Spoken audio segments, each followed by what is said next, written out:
students to introduce themselves and their projects as they lead into those.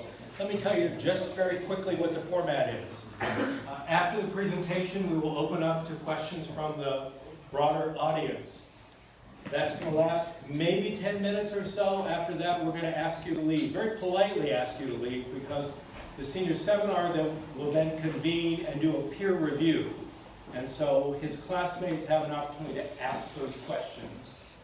And we'll, at that point, very, as I said, gently ask you to please move out of the space, and we'll reassemble that time. So, introduce yourself. I'm LL Cool J. Hi guys, my name is George Costanzo. I'm a senior American Studies major here at Kenyon College, and my chosen track, or designed track in American Studies, is queer visual culture. So let me talk a little bit about what this whole thing is gonna be. Welcome to Everyone is Queer, damn it. This is an exhibition of queer visual culture. Now, when I use the word exhibition, I want everyone to think very broadly about what that could mean. This is more of a community survey. So what I did is I interviewed 14 community members, both professors and students. I tried to get staff members, but it's hard. It's hard to get people to participate in these types of things. And I asked them to provide a visual example of queerness as they understand it, whether it be their queerness, their own personal queerness, or just queerness as a concept.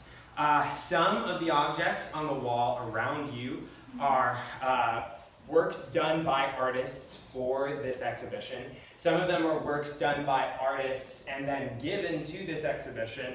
And some of them are just found artifacts. So you'll find family photos, you will find just like ephemeral pieces of like postcards and things like that. And you'll be welcomed and invited to like actually hold some of the materials in your hands, specifically over there, A Shake. She's got a couple of letters that you guys can dig into. Feel free to like look into the images. And yeah, so this is not just art, and that's really important to understand. So before I release you to examine the objects in the gallery, I see it as my responsibility to provide necessary understanding for how to read these artifacts of visual culture. Yeah, essentially, I'm just going to teach you guys how to like understand the context that these images come from and how to really like grasp what that means. Finally, at the end of my talk, I'm going to walk you through a tutorial of how I derive cultural understandings from some images that I'm going to contextualize for you in your viewer's guides. That's why it's really important that you guys have a viewer's guide in front of you. This whole process has been really, really interesting and really, really good for like my heart, brain, and soul to undertake. And from it, I've like derived like my own understandings about my own queerness and what that means. So I hope I can invite all of you into understanding that as well for this project. So first things first, I want to credit Cameron Vicinities for making the image on the cover of the viewer's guide. And I want everyone to flip their pages to the first page. It should read visual culture at the top.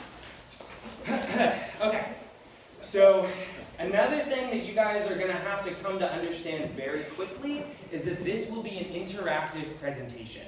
I am not going to just sit and talk at you. I want you guys to raise your hands, answer some of the questions that I'm going to pose towards you, and if you don't, I will cold call you. I will do it. I taught math in the Bronx. Okay, so first, this is visual culture. So the bottom, there's an image of Austin Porter, by the way. I don't know if you guys see Porter. Can you wave your hand at everyone? He's saying this is not a JPEG people. He's the professor that I've taken most of my classes here and learned most of what I know about visual culture. So thank you for Professor Porter. With that, does anyone want to read the definition that they see on the page in front of them aloud for everyone? Sawyer?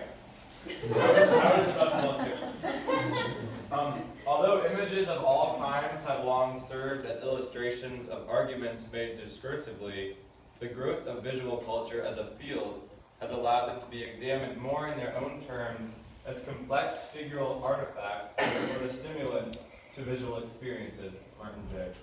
Does anyone want to like take like a guess at like what, can anyone like try to like give like a condensed understanding of that before I jump in? No? Okay, that's fine. Okay, so this is visual culture.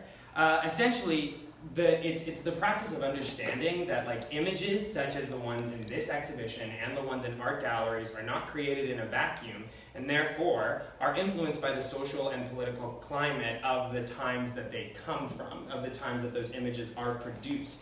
This is very different than how people might read images in the art historical canon, which is more concerned with like the formal qualities of an image and like what type of brushstroke people are using and like what that means that people are painting in different ways at this different time. And I tend to agree with visual culturists, and I feel like images, if we really want to understand them, we must read them in their own particular context. So a really easy way to sort of outline this for you and especially to outline how my work intersects, or how visual culture intersects with queerness, is the concept of dual readability. So flip your page, it should say dual readability at the top. So the concept of dual readability perfectly illustrates how queerness is being represented in the field. So these are the Davids. Does anyone recognize these? Mm-hmm. Does anyone have something to say about the Davids? Like their understanding of the Davids? Anyone want to share a fun fact about either of the Davids before I gloss over their history and their important meaning? Yeah? Donatello stayed up at the Twilight like a 13-year-old boy or something? Yeah, that's super interesting, right? So the Davids are, I mean, we consider them like the pinnacle, like the Western world's like pinnacle of the idealized male form. So like look at like how toned their muscles are and things like that. Donatello's David is a little bit different than Michelangelo's David, and that's like it's a slightly more feminized figure, and he's a little bit younger, and like the way that he's like sort of posed is like with a little bit more panache, if you guys know what I mean. So visual culture, the way that you would read these images in the art historical canon. I mean, does anyone want to try to give me an art historical canon reading of either of the Davids? I mean, well, someone already did, but does anyone have anything else they want to say? So visual culture essentially suggests that like these images can be read differently, taking into account like the context of like how these artists were working and where these artists were working and like for what reason they were working. So antiquity, like the idea of antiquity, does anyone understand the concept of antiquity? Yeah, you guys get antiquity? It's just old things. It's like old Greek, classic things. That's what the idea of antiquity is. So a lot of artists, historians are now going back and seeing a lot of artists coding their work in antiquity. So because these things are so old, we, reading them in a modern context, are less apt to like ask some of the obvious questions that might come to the mind of people reading them during the time. So it's like the idea that like maybe when these artists devoted their lives to perfecting the male nude, it was more than just a no homo situation. That's essentially the idea. So we're going back and we're like avowing queer artists and queer works made by queer artists for the fact that they were queer, which I think is a great thing. Flip the page. The next thing I want to talk about is why I'm using the word queer. It's a very complicated word. And I've been interrogated by all of my professors about using this word. And I think that sort of made me want to use the word for this project more because it is so complicated. Like there are so many things to learn from the use of that word, and it is being used commonly today. I mean, like, especially, I mean, raise your hand if you hear people using the word queer colloquially these days. Yeah? Yeah. I mean, it's very different. It used to be used in a pejorative context. You wouldn't hear it as much. So there are three uses of the word queer, three ways that we can think about the word queer as it relates to sexual orientation and gender identity. So there are queer practices. So it's like doing literal queer things, like actual same-sex sex, or it could even be just like me piercing my ear and queering my appearance from like the general expectations of like what like a man or a traditional man is supposed to look like. You can use queer as an adjective, so I can like talk about my behaviors as queer and like my thoughts as queer. And it's also now being used as an identity category. This, in the modern world, this sort of came from, there was a group called Queer Nation. In the 90s, they marched in New York City Pride, and they released a manifesto, and they were essentially saying, like, we are the people that call ourselves queer. And we're doing this because it reminds us of what we appear as to the rest of the world. So since then, queer has sort of become like one of like the big words in identity politics, usually because it helps people not have to say LGBTQIA2+, like all of the words in the acronym. But it's become very complicated with how many people are being welcomed into the fold, into the understanding of what it means to be a queer person, and how many people are identifying with the word queer and identifying as the word queer now. So you can see, you look at the images on your thing. What do you guys see? Yeah, there are a couple of like collage pieces, but what sticks out to you? What are some of the words that are interesting? Elijah? Well, I see Timothy Chalamet. Oh, you see Timothy Chalamet next to a sign that says, "Can straight people be queer?" Anyone else? Who's seeing anything interesting? I think it's interesting because the images make me think of how queer has become a consumable thing. Yeah. The way it's coded for television, particularly. Exactly. So that's where a lot of the resistance comes from within the queer community. People are saying our identity is not a commodity. It's not something that you can sell on a platform like RuPaul's Drag Race. It might not be okay if Wells Fargo is marching in New York City Pride because like some people might not feel like they have a right to be there. Like they're actually doing things for the movement. Like they're actually doing things for the cause. Other people disagree with this and feel like more people being welcomed into the fold is a good thing. And I'm not trying to virtue signal and tell you guys what you should think. But I mean, the entire purpose of this exhibition is to show you guys how broad the spectrum is and to sort of enlighten your understanding of like all the possible things that the word queer can mean. So, next page is blank. But then the next page after that page. All right, everyone's gonna get a chance to talk today. Mark my words. So we're moving into the portion. Okay, and people following on Instagram, we're about to move into the portion where I lead you guys through the tutorial of how to view visual culture. So you have to leave the first cluster of 6 images and go to the second cluster of 8 images. Okay? So I have a couple of questions for you guys that you can ask about these images. And I'm going to let you know, I'm going to walk through a whole bunch of images, and I'm going to ask for thoughtful responses to those images. It's really, really important to me that I know that you guys are ready to read and break down and contextualize images for my exhibitor's sake. So we're going to do this. We're going to read down the line list of questions. I'm going to call on people. So 1, Ben. Read 1. Is there any text available? Taylon. What keywords do you recognize? Taj. When was this image produced? Maria. Where was this image displayed? I like that you read it with enthusiasm. Andrew. What type of image is this? May. Who made this image and for what purpose? Emily.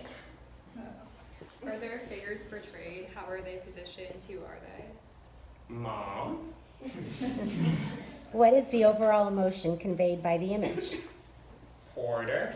Do you recognize the style you use in the image? Where else do you see this being used? And Bennett. What is significant about the use of color?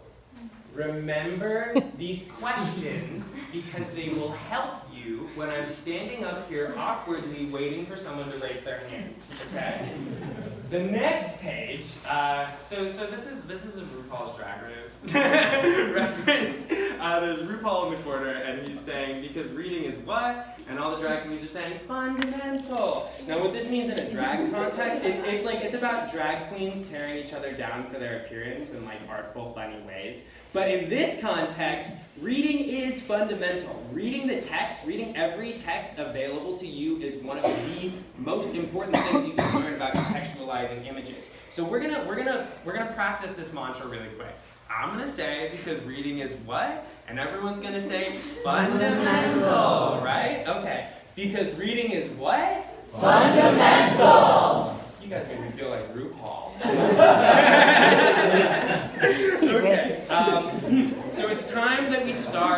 our tutorial. The images are going to, none of the images themselves are graphic, but we're going to be talking about some serious content. So just content warning, there's going to be death discussed, there's going to be genocide discussed, all of that will be talked about, and it's important to recognize these historical realities that we're living with. So, first page. Okay guys, it's your time to shine. What do we see? I've got special little note cards that I will use to provide context to you guys, but I'm going to see what you guys can derive just from the label and just from the images. Take a second to look at it.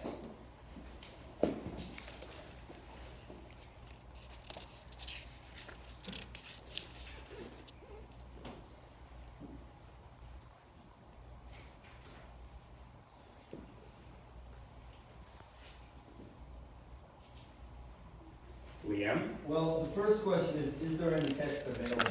Yeah. And there is text here, and it's talking about Reagan overlooking the AIDS crisis. Oh my god, and suddenly we know where this image comes from. And what's going on in here? What's it saying about Ronald Reagan, ma'am? It's talking about how the Center for Disease Control and the FDA are like not accepting gay and lesbian people and not helping fight AIDS. Not only not accepting, not even recognizing, which is important to make that distinction here. By the time that Ronald Reagan first addressed the HIV/AIDS epidemic, 36,058 people had already been diagnosed with HIV, and 2,849 people had already died of AIDS-related complications. So you are right, this is during the AIDS crisis. Does anyone else recognize anything interesting about these images? Grace? I see a pink triangle.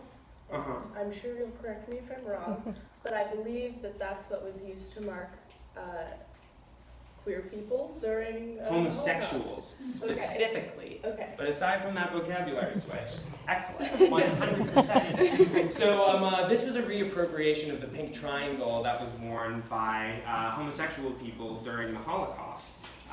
So this image was first produced by a group called just the Silence Equals Death Collective.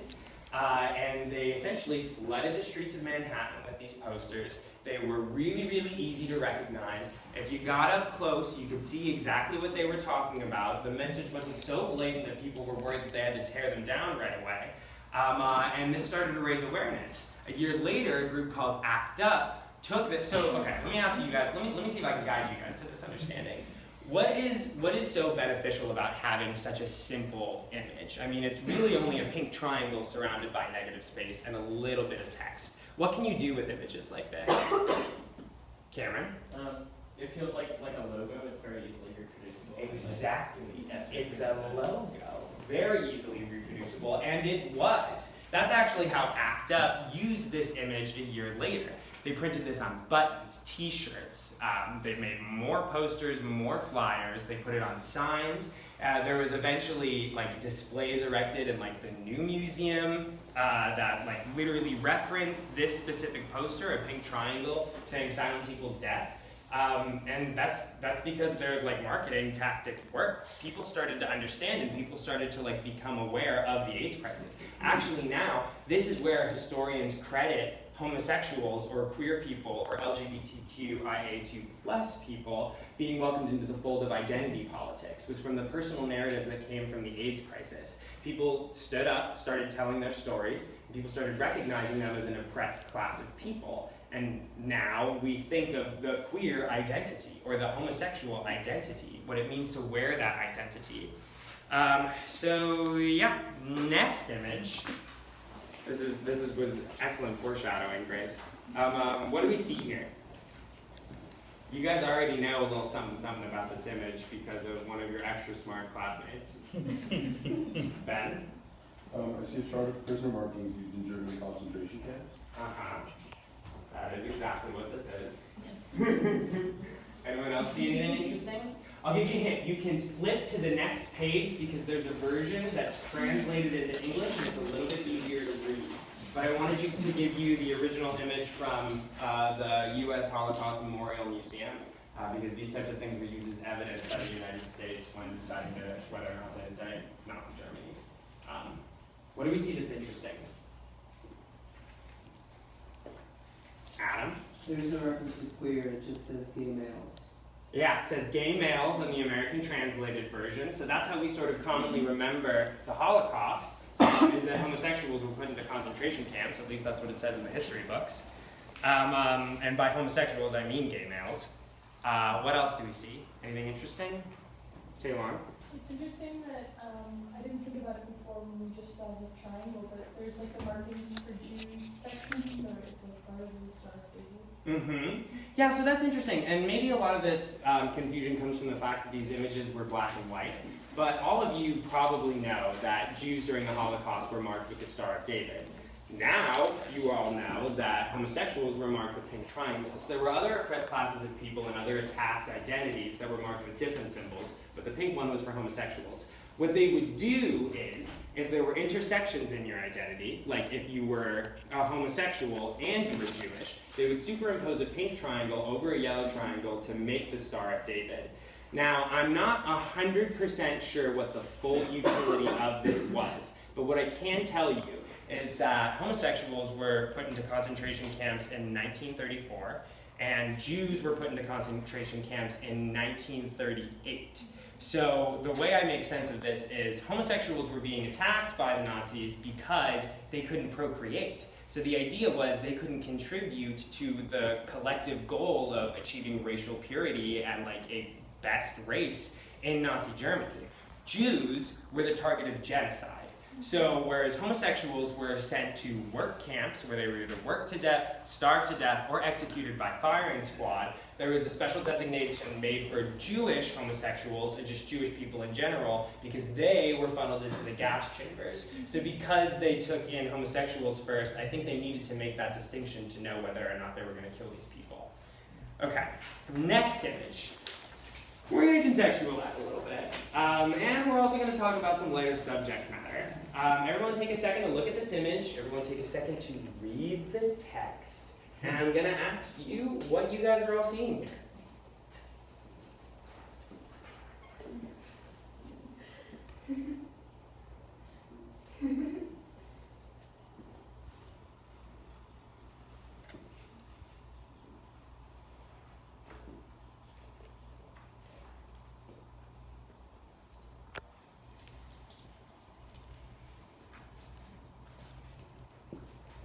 Anyone see any words jump out at them?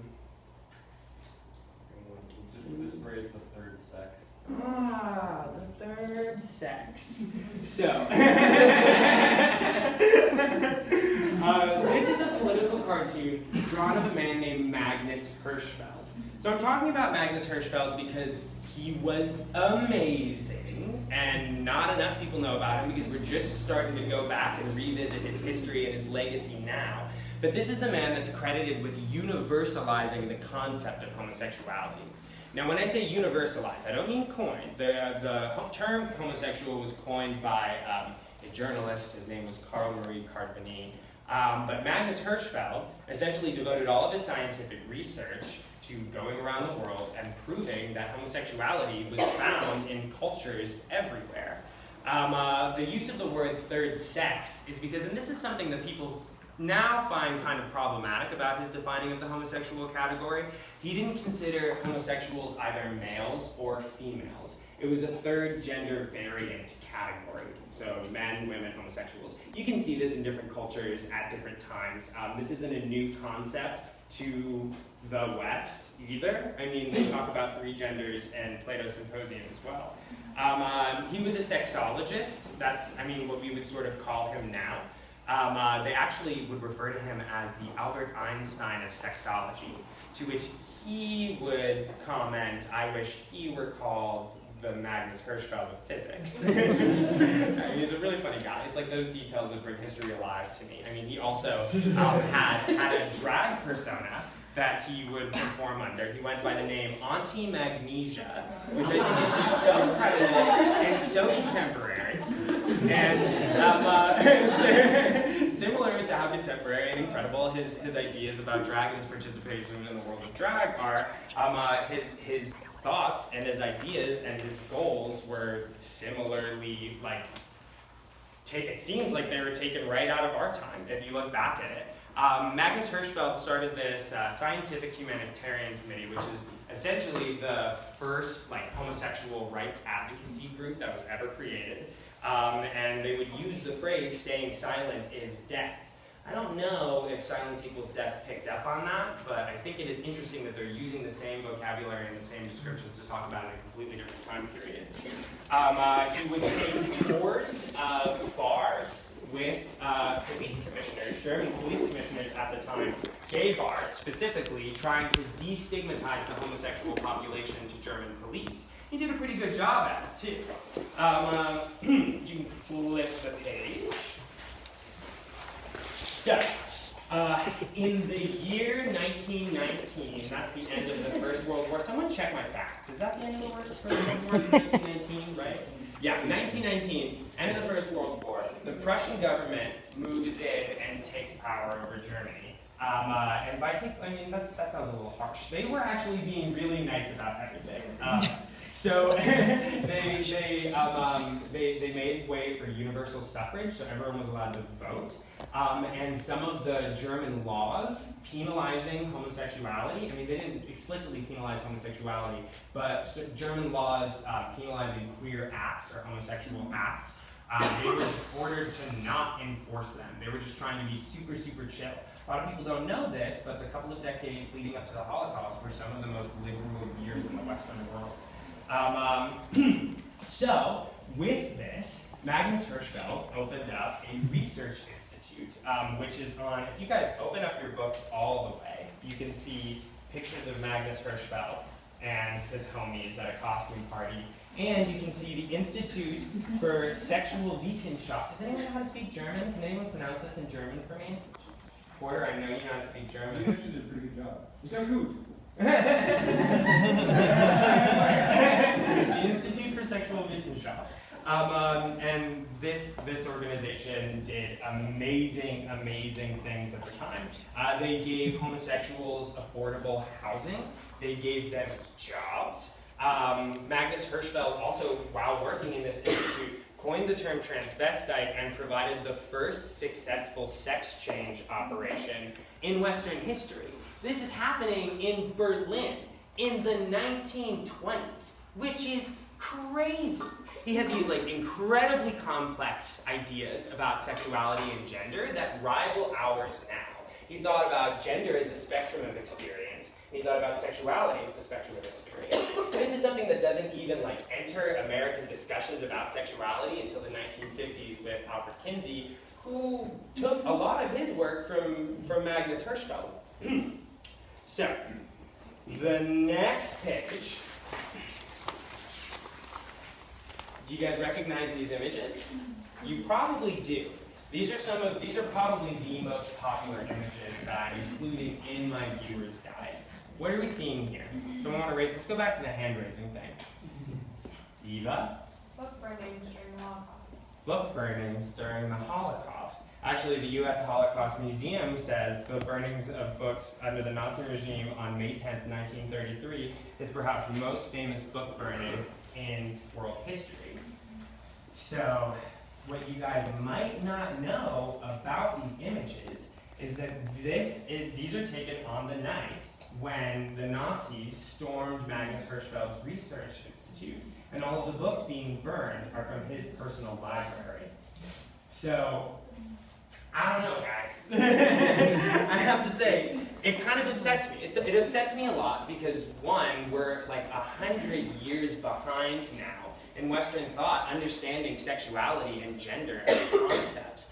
But what really, really bothers me is I've seen these images reproduced in textbooks. I've seen these images in the Holocaust Museum. I've seen them in just various media all over the place, all of the time. And I never thought to ask what was in the books. Did any of you guys think to ask what was in the books? No. Who knew that these books were being burned in these images? Raise your hand. Yeah, that's right. Keep your hands down.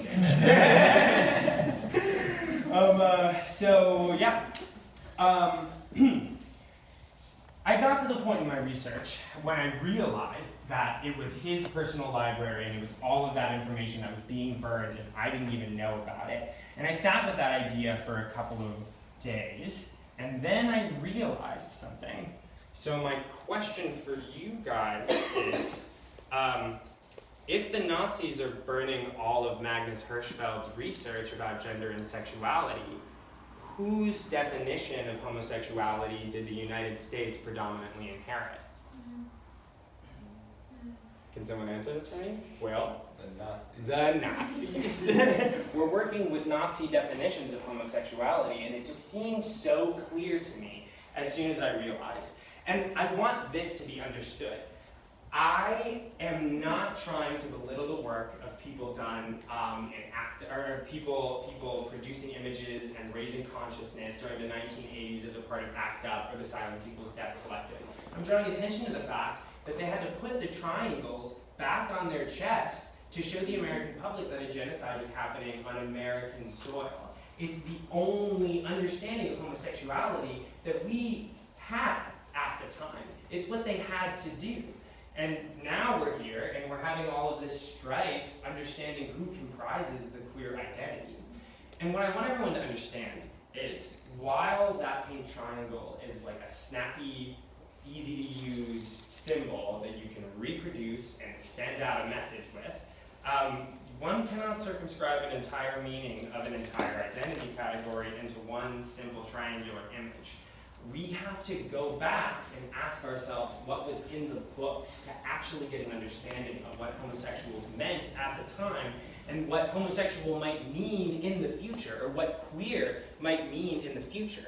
And this also has implications for who was being persecuted during the Holocaust. I mean, we all talk about how there were just gay males being persecuted during the Holocaust, but Magnus Hirschfeld didn't even consider homosexuals male or female. They were a third variant gender category.